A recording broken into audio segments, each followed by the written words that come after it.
as the saying goes, the first generation makes money, the second generation maintains it, and the third generation blows it. It's usually a pretty accurate observation. But when it comes to the descendants of billionaire oil barons, the word blown acquires an entirely new meaning.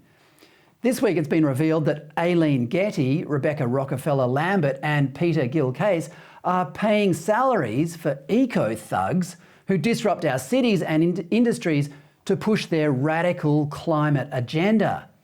Yes, that's Aileen Getty, the granddaughter of oil baron Pawle Getty, who became the richest man in the world after acquiring lucrative oil leases in Saudi Arabia and Kuwait in the late 1940s.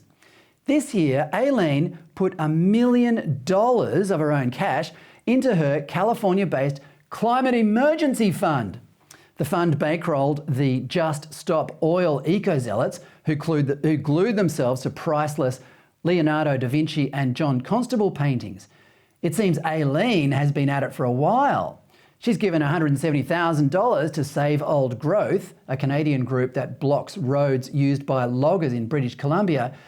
And back in 2019, she donated $500,000 to Extinction Rebellion, the group who have glued themselves to major roads even here in Sydney and Brisbane. She claimed that disruption is needed for there to be action and said, quote, "Whether the resources I have come from oil or not, I feel an urgency, and it's a privilege to give whatever resources you have." Oh, is it, Aileen? Your family's worth $5.4 billion. How about you fork out some money to the Congolese kids who are digging up cobalt for batteries and solar panels? Don't hold your breath waiting for her to do that. Meanwhile, heirs to the $8.4 billion Rockefeller oil fortune have been on a multi-decade, well-funded anti-fossil fuel campaign. In 2003, Neva Rockefeller co-sponsored a resolution at ExxonMobil's annual shareholder meeting demanding the company study climate change's impact on its business.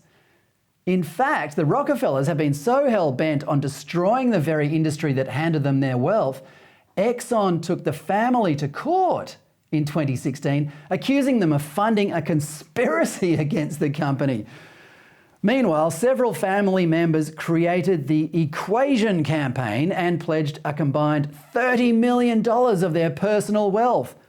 What does the Equation campaign do? Well, it supports green protests, including those against the Keystone Pipeline that would have made America independent from Middle Eastern oil. But not everyone in the family is on board with all this greenwash idiocy. In 2018, David Kaiser, another great-great-grandchild, told New York Magazine, quote, "If Exxon's stock price suffers, the whole family will lose money," unquote.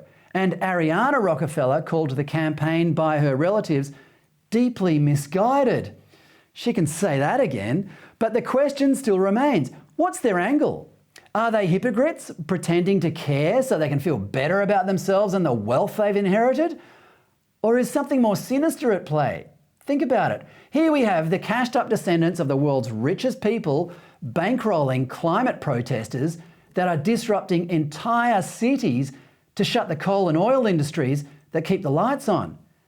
Meanwhile, they get to hobnob with the new elite in exclusive resorts far from where the disruptions and power shortages are making life difficult for everyone else. The more things change,